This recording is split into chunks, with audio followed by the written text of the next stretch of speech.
Yes, find your tribe. Yes, Yeah, and it might definitely. not be a tribe, it might be a weird, like, misfit collection of individuals, and that's also fine. But it's like the That's right. people that you feel like are just hard and uncomfortable to interact with, it's because they're not like you. You have to find the people that are like you, and when you find them, you will know. Like, all the people, the weird people that you always weirdly got along with really well for some Mhm. reason, and you could never really put a finger on why, it's because they're spicy brain too.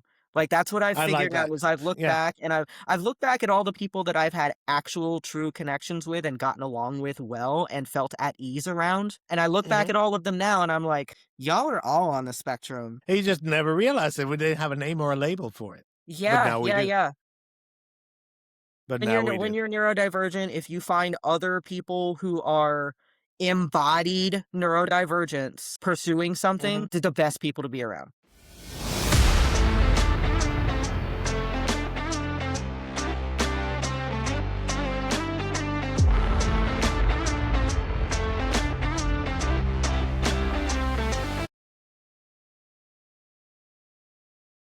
Hey, welcome everyone. This is Gonzo Herrero, your host with Rise 41 with the podcast. And today I have the privilege of having a new friend, Miss Tanya Miller, fellow coach, fellow bodybuilding enthusiast, and also fellow not neurotypical person, Mhm. neurodivergent person, just like me, an ADHD person.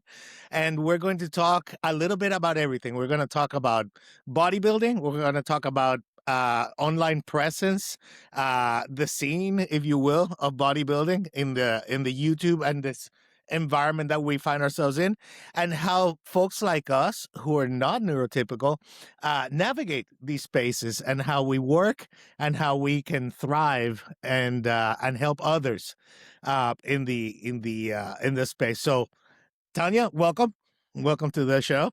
Thank you so much for having me on. I'm always excited to have an easy conversation with another neuro-spicy person. That's always a lot easier than Oh, I like that. trying to talk to Neurospicy. regular people. I'm gonna use that. I'm gonna use neurospicy is good. Yeah. So let's start with just a few questions, just to like kind of set the stage for like the for our audience. So let's start with the basics. Like, when did you first realize that your brain was like a little different than the typical person, and did that show up in your training or life? How did that go? So it showed up. I mean, it showed up a lot in my training in my life before I even knew that it was showing up like that. Mhm. But I really have honestly social media to thank for realizing that it might be something other than just something wrong with me.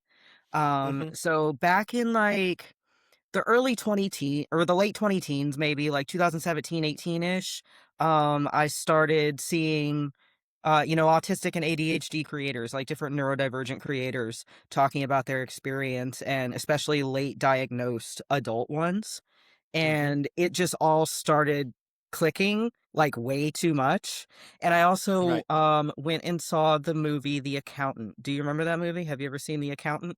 Yes. It's one of my favorite Absolutely. movies. Yo, Great movie. so me and my husband went to see that movie when it came out in theaters, and I Mhm. remember us both looking at each other like, "I think that's me." So Kind of like that I remember identifying with the yeah. yeah, Yeah. I remember that being just specifically the way it was portrayed in that movie, Mhm. right? That just I just related to it so much, and I was like, "I think this might be a thing."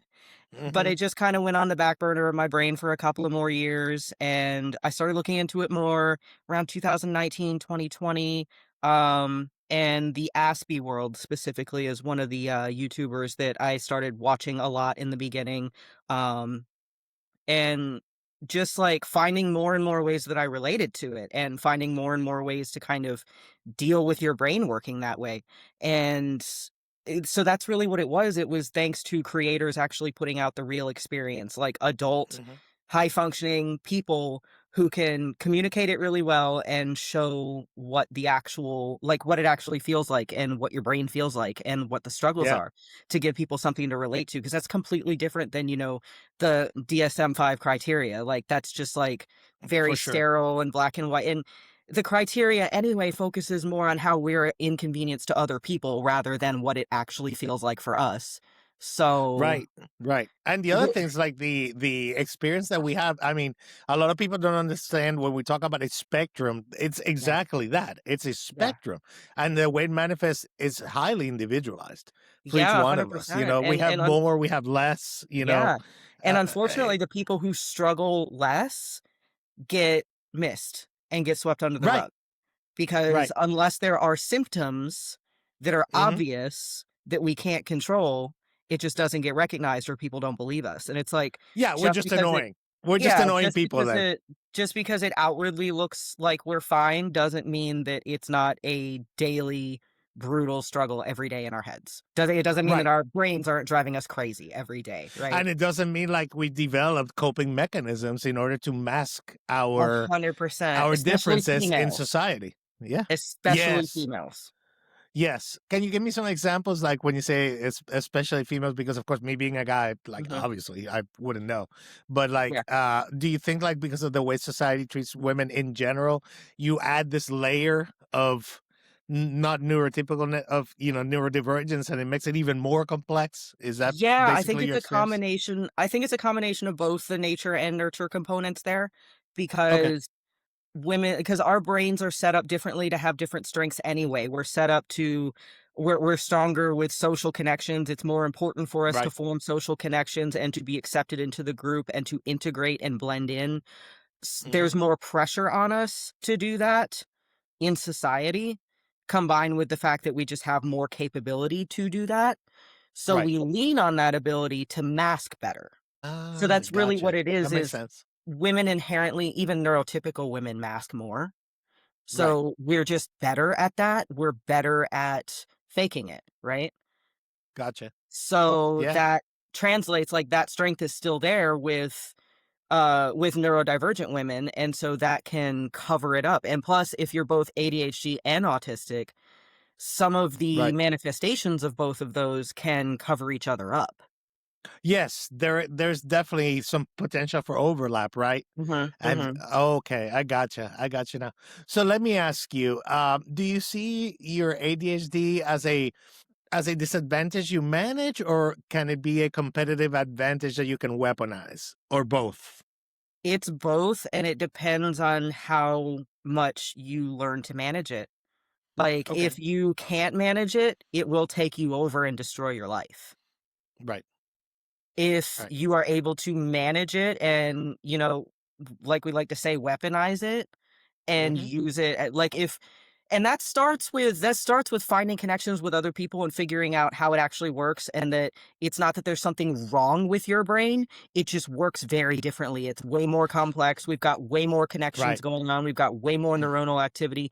It's I don't really even know. I mean, it's a disability because it disables us. It's like our Right. brain is so overactive that it drives us insane and makes us disabled in a lot of ways. Yeah. So that's really where it is. So first recognizing that it's not something wrong with us. It's just we have to learning from other people who are like us helps a lot, and just knowing, "Oh, okay, this is normal amongst the other people who are like me. This is how they're dealing with it. Okay, this is like," and it makes you less afraid to accept that as a thing you have to work on, rather than thinking, "Oh, there's something wrong with me," or "I'm just lazy, I'm just unfocused, I'm just too anxious, I'm just overwhelmed, I'm just OCD," all these things. Mm-hmm. But if you understand how they actually work, just like with anything else, if you understand how the body works, you can work with the body better. If you understand how Right. your brain works differently and what your specific brain needs and how to go with the flow of your brain, then you can use it. You can use that crazy hyper focus that neurotypical people simply do not have access to, that Right. we can use. But you have to be able to feel it out. It's just like in the gym when you're feeling for mind muscle connection and feeling things out there. You have to feel out how your brain works and how it needs to work and what the strengths and weaknesses are. Lean into your strengths.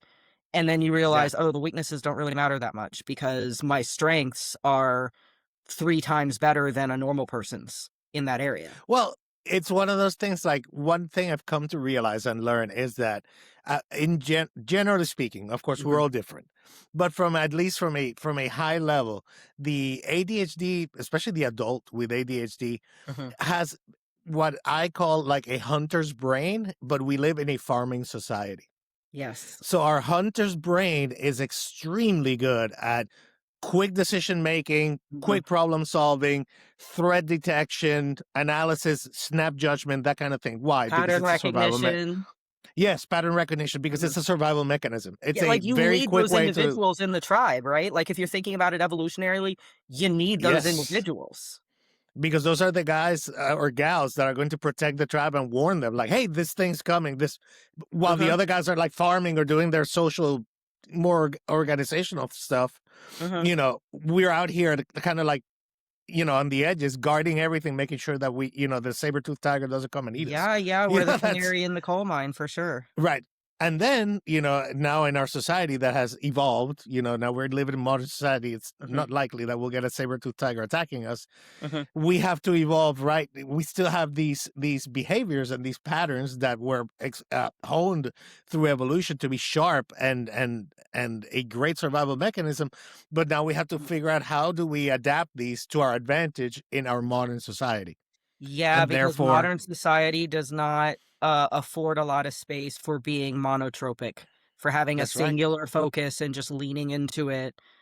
Yep, And yeah, like it just it's this 9 to 5, 40 hours a week. Like, this is how you produce, this is how you function in a society, and it just boxes everybody in. And everybody doesn't work like that. Like, that's right. if I had to have a traditional 9 to 5 job, I wouldn't have Hmm. the motivation to wake up in the day because I cannot spend the majority of my time somewhere Hmm. I don't want to be. Right. It Or will doing take like everything. repetitive It'll take all bureaucratic the gas work, out of right? me. Huh? Like if it's repetitive bureaucratic work that's like low impact, like work that Yeah. doesn't matter, work that's Right. bureaucratic, work that's just, you know, fill in the dots, fill in the blanks.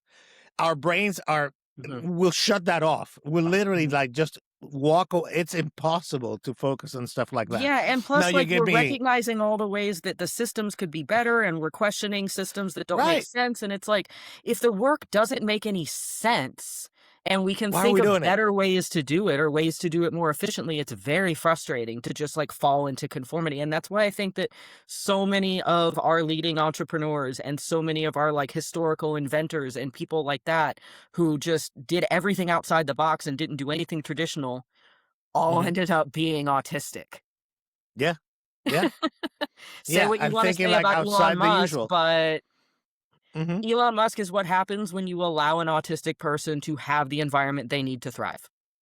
Right, right. And you know, he had the unique mix of like having those tendencies together with that drive for ambition, Mhm. you know, which is his own personal drive. So that mix was, I mean, that's like fuel to the fire, you know, Yeah, yeah, that yeah. allows him to be innovative, constantly innovative, and so on. So, you know, and like I was gonna say, like, you know, we don't thrive on strict programs or things that are repetitive. We Well, thrive what on novelty. we do as long as it's of our choosing and we understand it and it's working towards something that we want. And that's where it Right, becomes such a strength in bodybuilding. right, right. Which let's walk into that a little bit. Like, so how Mhm. did you find yourself becoming interested and becoming a part, or bodybuilding becoming a part of your life? How did that happen? How did that interest come about?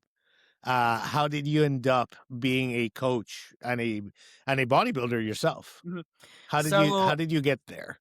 So I was not active or in sports or anything growing up. I hated exercise as like that's now looking back on it, I can tell that that was an expression of my autism. Like it was very overstimulating sensations that were very intense Mm, that I wasn't used to. So I was averse to exercise because it was just very overwhelming, very overstimulating.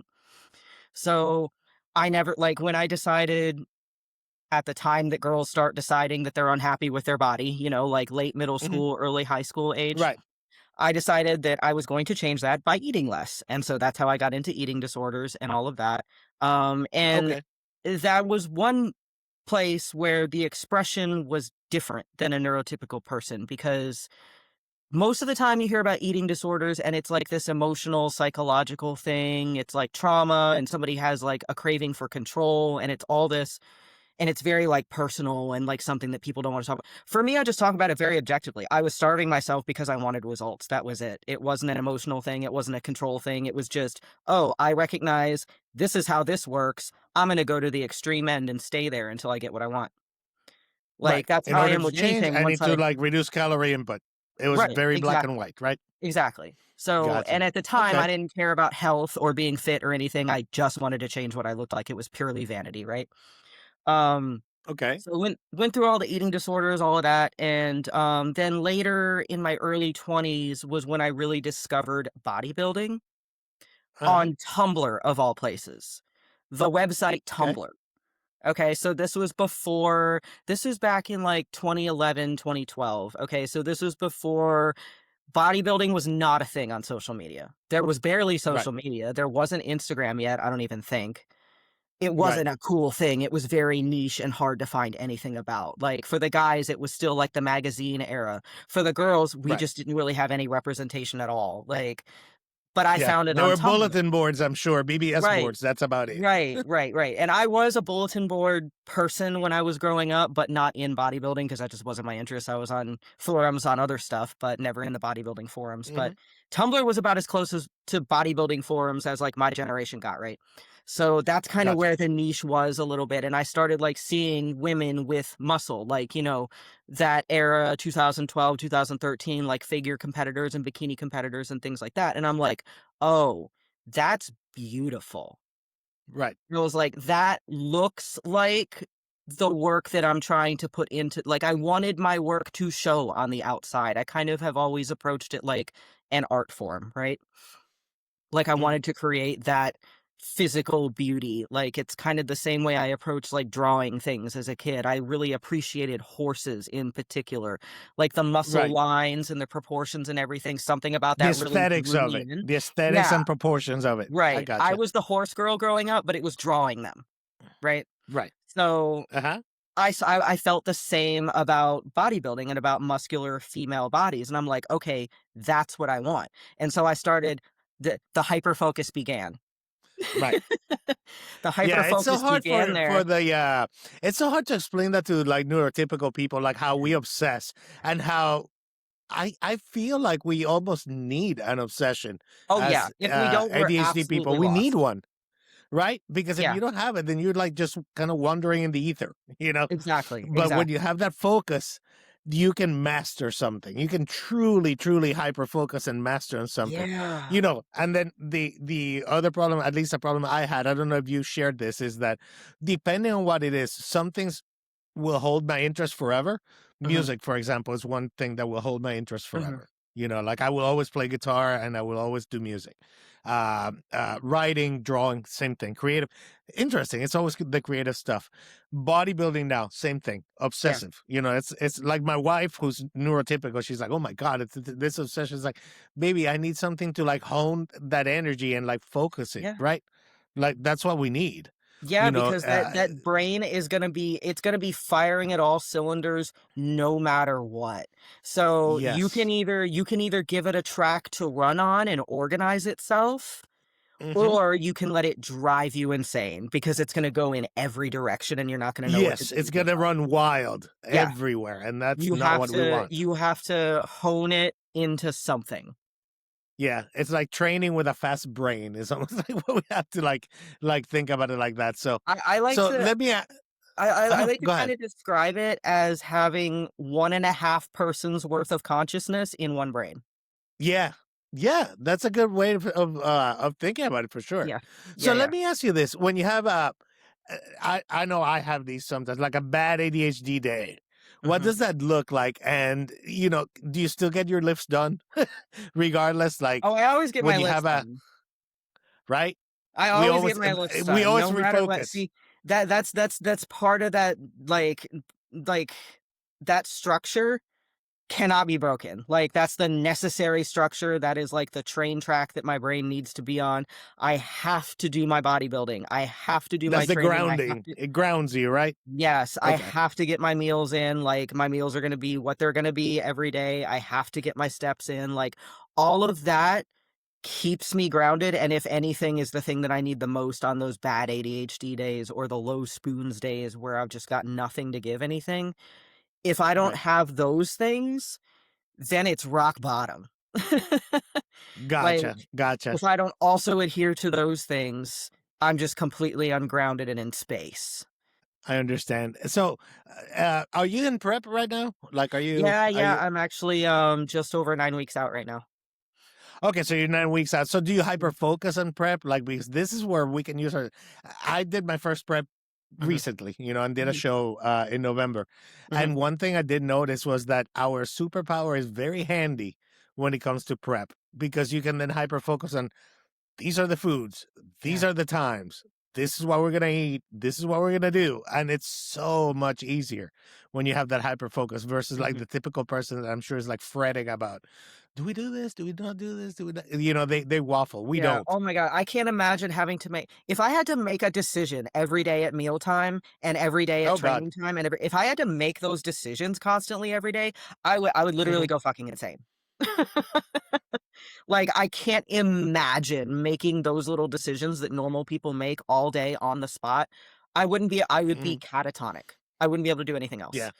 Like, those things Yeah. have to be automatic.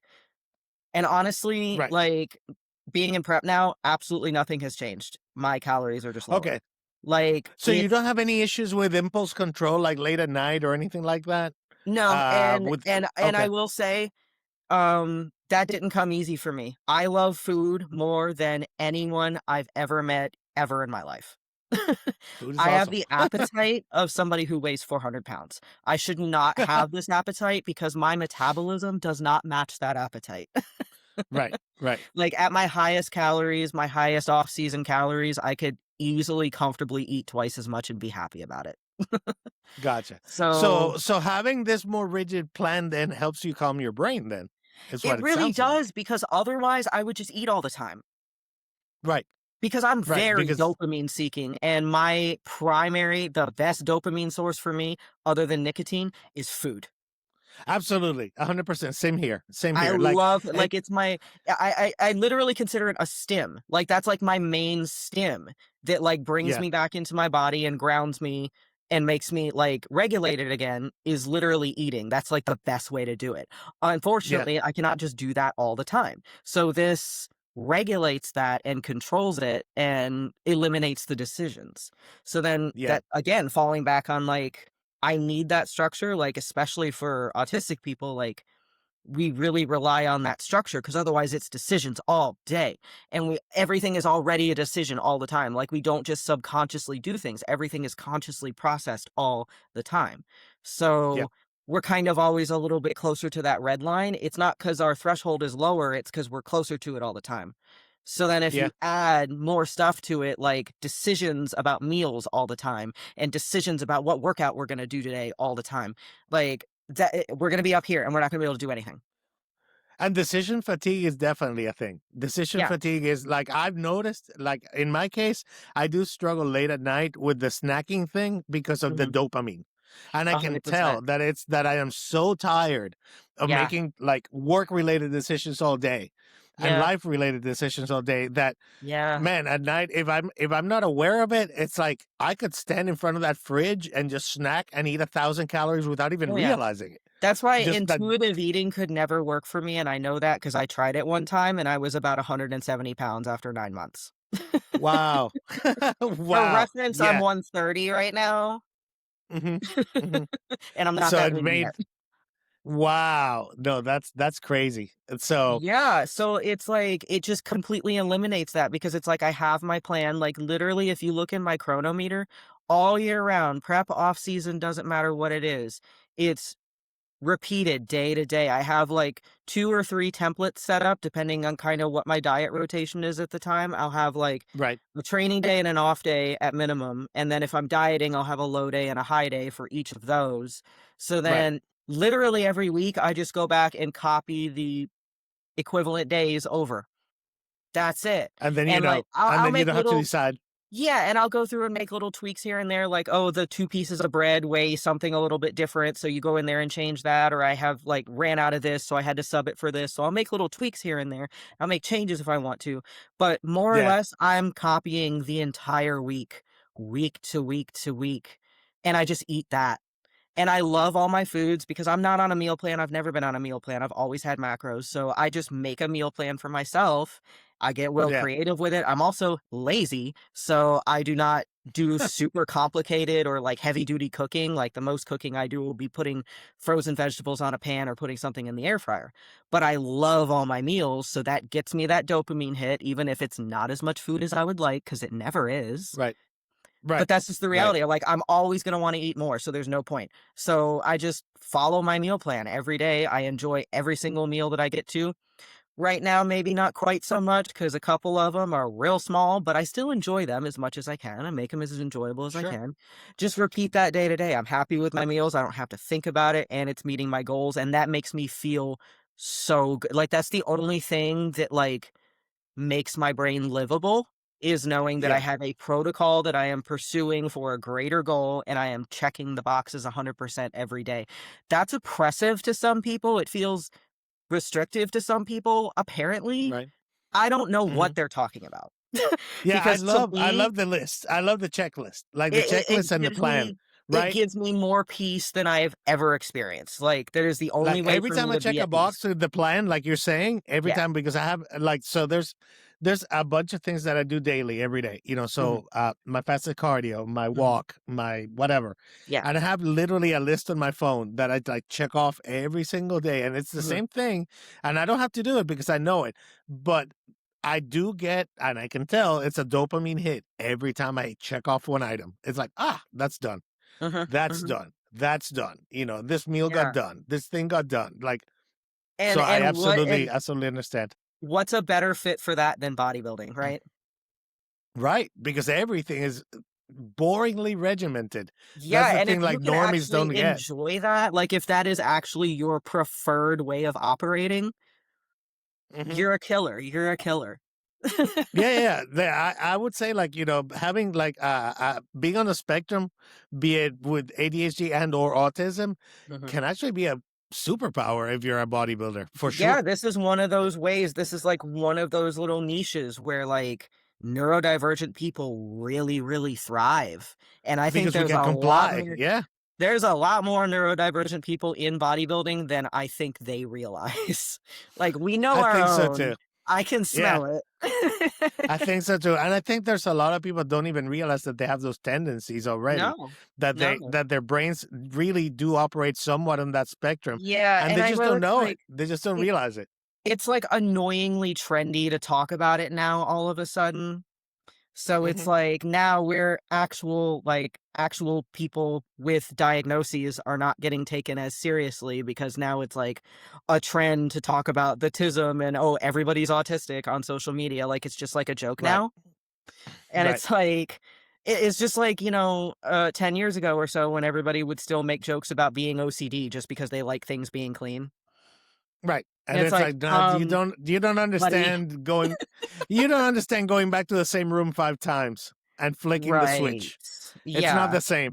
it's Just it's because you not the like same. stuff Even though being clean. you knew you went there 4 times earlier, and 4 times you flicked that Mhm. switch, but you still went back a fifth time just to make sure that we flicked that switch. You know. Yeah, so it's, like, annoyingly trendy to talk about on social media now, so that gets frustrating, Yeah. but, you know So let me ask you, since you did mention like the husband, like how does he handle your intensity during prep? Like, does he understand where you're coming from? Is he neurotypical, or is he also on the spectrum, like I think your he's on the significant spectrum other? too. Okay, so there is an understanding I think of what you're so going through. because Okay, because I have been you gotta understand, I've been with him since we were 16, and I'm 34. okay, okay. So So, it's we pretty much grew up lifelong. together. Yeah, Yeah, and, like, of course, I didn't know nothing about it back then, he definitely didn't know nothing about it back then, and I only in the last few years know about my own situation, and I'm starting to recognize things in him where it's like, "Oh, I think this is this." Like I right. said, we know our own. Yeah. So No, and as we learn, we start yeah. recognizing things, right? Yeah, and We learn more. because he's very kind of like I am, he's very detached from anything. Like he's not phased by it really. Like we've never been up each other's ass. It's never been something where like it's been an issue. And I've kind of always been like this with something or other. Like he's been there since before bodybuilding, but he saw me get into it and I'm kind of all he's ever known also. So it's like I Hmm. don't know how he would even handle being with a neurotypical person. That's fair. Yeah. So let me ask you: do you have, or can you think of a proud, like, I didn't quit moment as a person with ADHD or autism in your journey? Do you have like a moment in particular that stands out? Hmm. And if you don't, that's fine too, you know. But if you do, I would love to like hear about it. Like if I there's like a moment think, that. well, Hmm. the first thing that comes to mind really is so a couple of years ago, I started getting more involved with Team Evil GSP, Broderick Chavez, all of them. Yeah. And I traveled quite a bit with them, especially across 2024. I went to the Arnold UK and US, like it was all one Oh trip wow. because we also had a Wow. Okay. separate thing in the UK we were doing on the weekend in between those two. So it was Hmm. like almost a month-long trip for me. Wow. Wow. Right? Okay. And previously to 2024, I had never so much as spent extended time, like overnight even, with an adult social group. Like, I never I never got along with groups well. Hmm. Like, I always struggled with any sort of social circle. I never had Right. a friend group. I always had individual outlier weird friends that were from every group, right? Right. So Yeah. the group thing, the group, like, social circle thing never worked for me. And I also know that I need a lot of that time on my own, and anytime I'm around other people, even if it's people that I want to be around, it is it's a time it's ticking before I run out of spoons to be able to people. A social battery. Your Yes, social battery. Yeah. exactly. And I need Hmm. to be able to separate myself. So To going give into your that, energy back. Yeah. I was very intimidated by the concept of that long of a trip outside of my normal routine, outside of my normal environment, which I'm dysregulated anyway, automatically, no matter what. Right. Automatically a higher stress level and a lower threshold for anything. And then plus it being so long and, I have to deal with, oh, now I have to deal with like bringing all my supplements and like getting my meals right and all of this for like 3 weeks at a time and like figuring out like different gyms and Hmm. all this on top of it's social the whole time. I'm literally cohabitating with a group of people in an Airbnb. 7, in fact. I stayed Uh-huh. in 7 different places over the course of this 3.5, 4 weeks, right? Wow. Okay. And previously to that, the longest I had spent was a close to a week for the Olympia just before that at the end of 2023 was the first trip I went and joined them. Right. And that felt very easy to me because a lot of them are not neurotypical. So it ended So up that sure being worked out. yeah, it Hmm. ended up being very easy for like that 4 or 5 days, like easier than I thought it was going to be. Because that was my first real time socializing like for a long period of time like that in my adult life. Hmm. Like seriously. This is the longest I had spent with other people in my adult life. So I was like, okay, that was good, but I don't know, this is going to be 3 weeks. This is going to be a lot of moving around, a lot of chaos. I went and did it anyway. And it was a lot of chaos. It was a lot of stress, a lot of overstimulation, but it was Hmm. very worth it. And it kind of showed me that it's possible for neurodivergent people to have that experience of positive socialization, like how extroverts Yeah. talk about getting energy from other people. I've never understood that. I don't get Right. energy from other people. They drain energy from me, even if I like them. Hmm. Right. Right. So I never really understood that because I'm like, no, I guess I'm an introvert because there's no amount of charging up that I get from socialization. But I experienced that during this trip where it was, like, actually people that I genuinely enjoyed being around that communicated a lot like me, and people that do what I do, and so I don't feel judged for prepping my meals. Right. I don't feel like it's normal. This is what we all do. So Right. being in Right. that, like, accepting environment of, like, my people who hyper focus on the same stuff I hyper focus on, we share special interests, we share, like, this niche, that's all we talk about. The TV wasn't on at any of those places ever at any time because we were all just talking. So it Yeah. was very mentally and just socially exhausting, but it was in a positive way. Hmm. Like, it still drained me just as much, but it gave me Right. like, positivity and connection and energy and like, that thing that normal people talk about all the time that I could never relate to, I actually felt that, and I was like, "Oh, I can actually do this, and it is worth it as long as I have Yeah. enough, recovery time and stress management around it, and this is actually something that I can do." Because I was doubtful that I would even be able to literally sleep with like, other Like people around. relax, like be able to like relax Yeah. and wind down Which and just like that's still, like, not very successful. It still takes me I'll be up 2 hours later than everybody else. Just yeah. pacing around, trying to sort my brain out, trying to find all my stuff, trying to get my thoughts straight.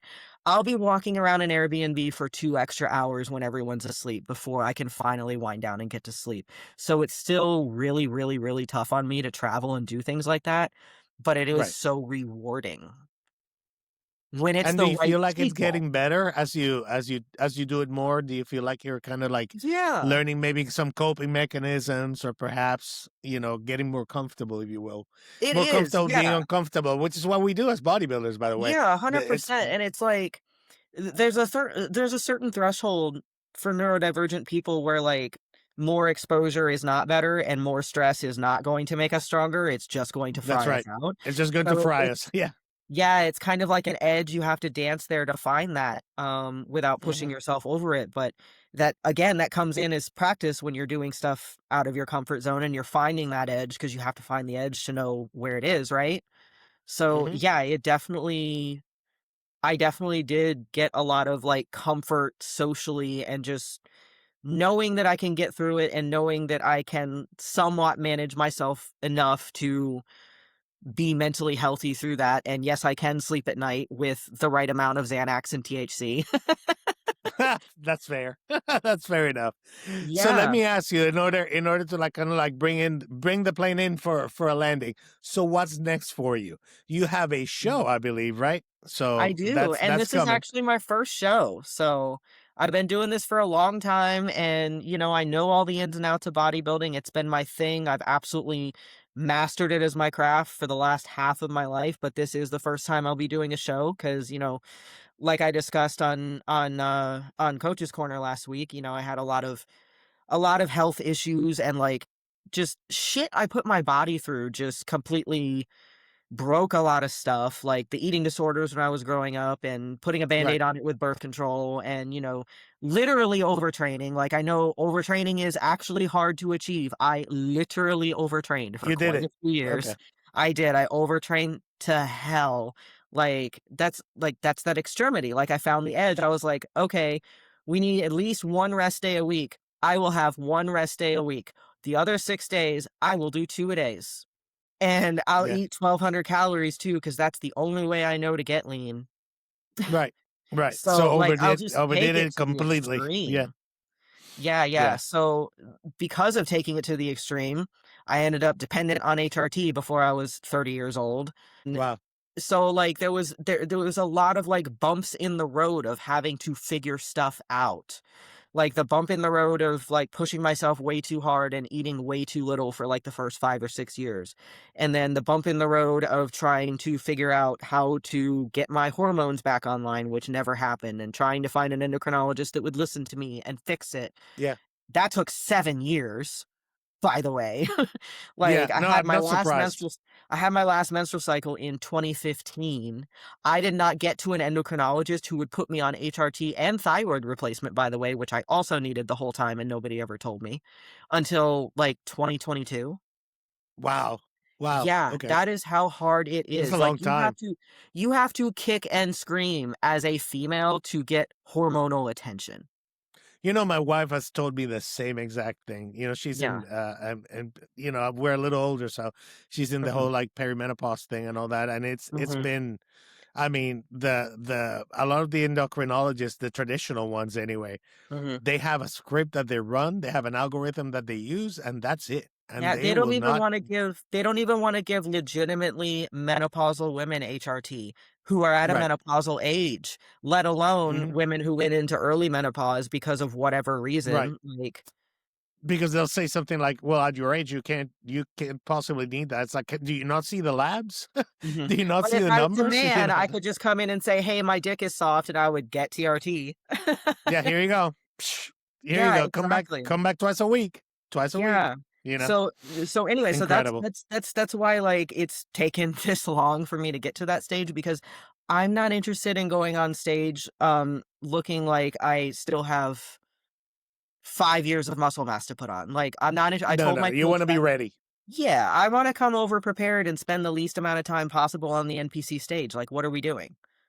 Yeah, Like, that's fair. especially That's after, fair. like, doing it wrong and, like, treating my body so bad for so long, like, I needed to give it time to do it right. Like, I hired my coach in 2019, I was like, "I know what I need to do, but I need somebody else to make me do it," and that was intentionally gaining weight and putting the muscle mass on that I needed. I said, "I do wanna be on stage, but I'm not interested on being on stage until I look like I belong there, and I want people to wonder why I'm in the novice class." So that can Gotcha. take as long as it needs to take. And this is as long as That's it fair. took. Like, I didn't feel truly confident that I was the figure prototype. I couldn't see that truly until, like, maybe the last year and a half. And I've been doing this since 2012. So you've been preparing for a long time to like, and this is the package that you're Yeah, bringing. yeah, This this is is what I'm you're bringing. calling it my warning shot prep because I love it. I I love definitely that. don't plan on this being my only show, and I don't think my coach does either, which I think is pretty obvious in the fact that I didn't start prep until December 15th. Gotcha. And, like, Okay, I'm so let me ask you a question. yeah. So, what message? Let's end on a good note, on a hopeful note.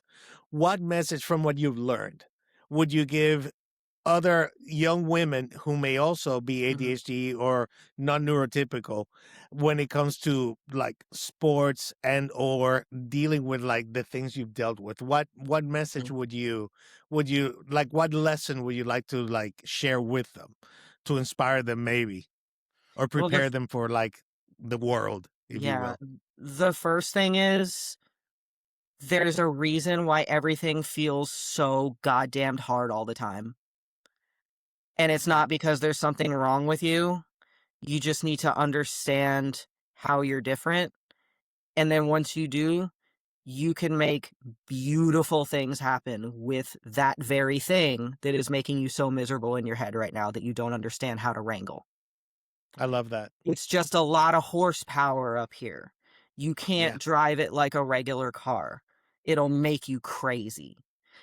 And it Yeah. doesn't have to be sports or physical fitness or bodybuilding or whatever, but Hmm. find your thing that you just want to find your thing that doesn't drain you to spend all your time thinking about. That's your thing.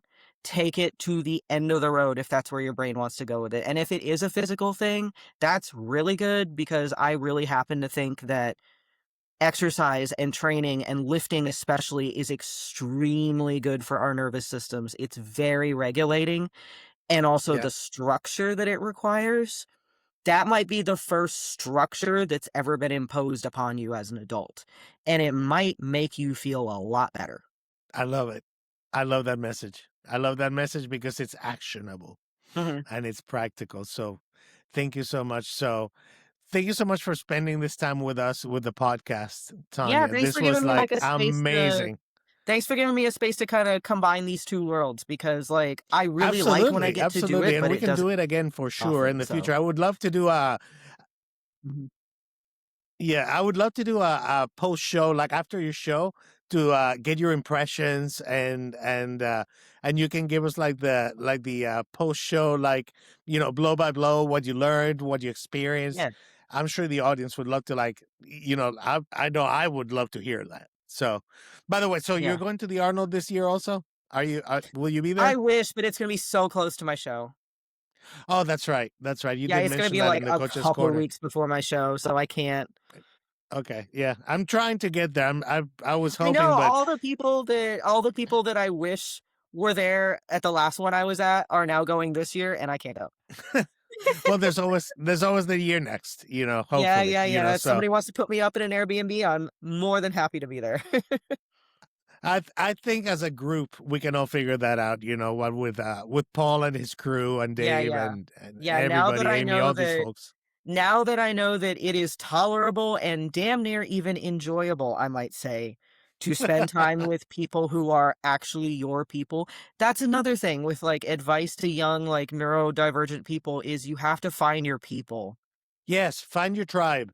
Yes, Yeah, and it might definitely. not be a tribe, it might be a weird, like, misfit collection of individuals, and that's also fine. But it's like the That's right. people that you feel like are just hard and uncomfortable to interact with, it's because they're not like you. You have to find the people that are like you, and when you find them, you will know. Like, all the people, the weird people that you always weirdly got along with really well for some Hmm. reason, and you could never really put a finger on why, it's because they're spicy brain too. Like, that's what I've I like figured out that. was I've looked Yeah. back and I've looked back at all the people that I've had actual true connections with and gotten along with well and felt at ease around. And I look back Hmm. at all of them now and I'm like, y'all are all on the spectrum. He just never realized it. We didn't have a name or a label for it, but Yeah, now we yeah, do. yeah. But now we When do. you're neurodivergent, if you find other people who are embodied neurodivergence pursuing Hmm. something, they're the best people to be around. Absolutely. Absolutely. Well, Tanya, again, thank you so much for spending this time with us and for sharing your experience. And I'm sure that there'll be more than one person that watches this podcast and gets something positive out of it. So thank you again. Thank you so much. Guys, comment, like, subscribe. Tell us what you think. If you have questions, put them down here and, we'll address them. Probably that follow-up episode, at some point, and we will be glad to share again our experience and answer any questions you may have, any curiosity. Again, thank you everyone so much for spending the time watching our show, and have a good night, everybody. Peace out.